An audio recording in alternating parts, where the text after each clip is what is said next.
Rizky sengaja melarikan diri pada hari pernikahannya karena menolak perjodohan yang diatur oleh orang tuanya. Saat itu, ibunya mengejarnya dengan marah dan menyuruhnya segera kembali. Namun, saat itu Rizky tanpa sengaja menabrak Intan yang sedang mengendarai sepeda motor. Kemudian, ibunya menyuruh pengawal menangkapnya. Melihat para pengawal ibunya mendekat untuk menangkapnya, Rizky dengan cepat naik ke sepeda motor Intan dan menyuruhnya untuk segera pergi. Dengan bantuan Intan, Rizky akhirnya berhasil melarikan diri dari tempat pernikahannya. Tetapi begitu dia turun dari sepeda motor, Intan langsung meminta uang untuk ongkos. Jadi, Rizky pun memberinya $1.000.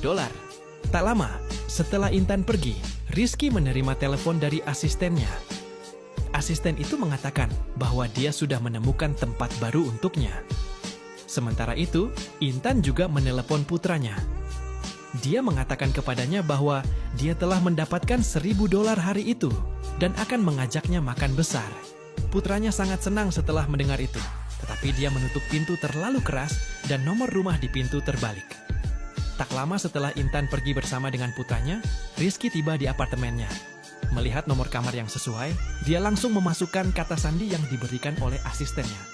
Secara kebetulan, kata sandinya apartemen Rizky sama persis dengan kata sandi apartemen Intan.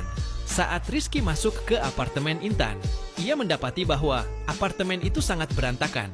Tetapi dia mengira asistennya telah mengatur apartemen bersama. Jadi dia tidak terlalu memikirkannya. Dan ia pun langsung pergi ke kamar tidur untuk istirahat. Di sisi lain, Intan sedang makan malam mewah bersama dengan putranya. Kemudian, pemilik rumah meneleponnya dan mengatakan bahwa teman sekamarnya yang baru akan segera datang. Setelah mendengar itu, Intan buru-buru membawa putranya pulang. Ketika mereka sampai di rumah, anak laki-laki itu memperhatikan kalau rumahnya menjadi sangat bersih.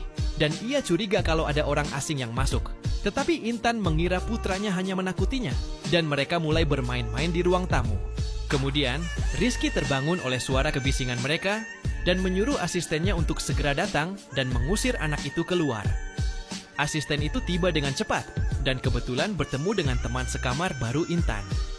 Namun, ketika Intan membuka pintu apartemennya, hanya asisten Rizky yang berdiri di luar pintu. Ternyata, setelah melihat nomor rumah yang salah, teman sekamarnya mengira dia salah tempat dan langsung pergi. Saat itu, Intan menjadi bingung mengapa teman sekamarnya yang baru adalah seorang pria. Tetapi asisten itu mengira dia adalah pemilik apartemennya. Ketika Intan mengetahui bahwa ada seorang pria sedang tidur di kamar tidurnya, dia langsung ingin mengusirnya. Karena takut Rizky marah, asisten itu dengan cepat mengatakan mereka akan membayar $50.000 sebagai sewa setiap bulan. Ketika Intan melihat uang di tangannya, ia langsung setuju dan membiarkan Rizky tinggal. Malam itu, Rizky terbangun dan ingin ke kamar mandi, tapi malah bertemu putranya Intan. Lebih parah lagi, dia tanpa sengaja merobek PR anak itu saat bermain hingga anak itu menangis. Untuk meminta maaf kepada anak itu, Rizky secara khusus memanggil 4 koki bintang 5. Para koki itu memasak banyak makanan lezat untuk mereka, dan anak itu pun merasa sangat senang dan bahagia seperti sedang bermimpi. Tak lama kemudian, Intan pulang ke rumah dan melihat para koki meninggalkan rumahnya. Kemudian, dia langsung masuk dan menyuruh anaknya jangan membuka pintu untuk orang asing lagi. Anak itu dengan cepat menjelaskan bahwa mereka adalah koki Michelin yang dipanggil oleh teman sekamarnya. Intan merasa aneh dan tidak mengerti mengapa Rizky yang jelas-jelas sangat kaya ingin berbagi apartemen dengannya. Suatu hari, Rizky dan Intan pulang pada waktu yang bersamaan dan tanpa sengaja bertemu di lift. Rizky mengira kalau Intan tinggal di lantai yang sama dengannya. Baru setelah mereka berdua berjalan ke pintu depan, mereka baru menyadari bahwa satu sama lain adalah teman sekamar mereka.